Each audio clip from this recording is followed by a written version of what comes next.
नमस्कार. मागील ब्लॉगमध्ये मी तुमच्याशी ट्रिचीमधील रंगनाथम या मंदिराचा व्हिडिओ शेअर केला होता. आता हे तुम्ही जे मंदिर बघताय हे तुम्ही ओळखलं का? तर हे मंदिर आहे श्री क्षेत्र रामेश्वरमचं, म्हणजेच 4 धामांपैकी एक धामाचं मंदिर. इथे आम्ही रामेश्वरमच्या अलीकडे 18 किलोमीटरवरती रूम केली होती आणि तिथेच मुक्काम केला. नंतर सकाळी उठून अंघोळ नाश्ता वगैरे आवरून आम्ही प्रवासाला लागलो. एक 7 ते 8 किलोमीटर पुढे गेल्यानंतर आम्हाला समुद्र किनारा सुरू झाला. ट्रिची ते रामेश्वरम अंतर हे 235 किलोमीटरचं आहे.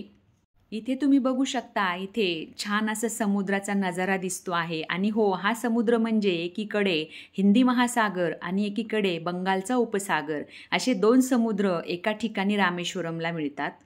आता हा रामेश्वरमचा ब्रिज आहे. या ब्रिजचं नाव पंबन ब्रिज असं आहे.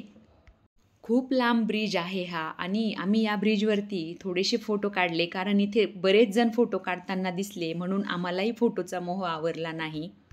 माझ्या फोटोमागील जो ब्रिज आहे तो रेल्वेचा ब्रिज आहे.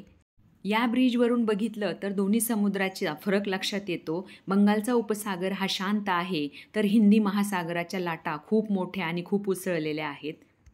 आपणा सर्वांनाच ठाऊक आहे की युद्ध सुरू होण्यापूर्वी प्रभू श्रीरामचंद्रांना पूजेसाठी शिवलिंग हवे होते, म्हणून त्यांनी समुद्राच्या मातीतून हे लिंग तयार केलेलं आहे. आणि त्यासोबतच बजरंगबलींनी सुद्धा एक लिंग आणलेलं इथं लिंग आहे.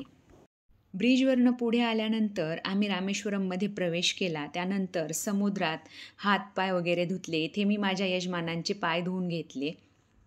आपल्या धर्मामध्ये असं मानतात की आपल्यापेक्षा जे वयाने मोठे किंवा आदरणीय आहेत त्यांना तीर्थाच्या ठिकाणी स्नान घातल्यानंतर किंवा त्यांचे चरण धुतल्यानंतर पुण्य लागते. त्यानंतर आम्ही मंदिरामध्ये प्रवेश केला. हे मंदिर अतिशय छान व सुबक असं याचं बांधकाम आहे. तुम्ही इथे बघू शकता, मंदिराचं बांधकाम पूर्ण दगडी आहे. इथे शिवलिंगासोबतच स्फटिकलिंग पण आहे आणि स्फटिकलिंगाची पूजा फक्त पहाटे 4 वाजताच होते. आम्ही स्फटिकलिंगाचं पण दर्शन घेतलं. अशा प्रकारे एकूण आमचं दर्शन छान झालं. तुम्हाला हा माझा ब्लॉग आवडला तर माझ्या चॅनलला लाईक, शेअर आणि सबस्क्राईब करा. भेटूया नेक्स्ट ब्लॉगमध्ये. धन्यवाद.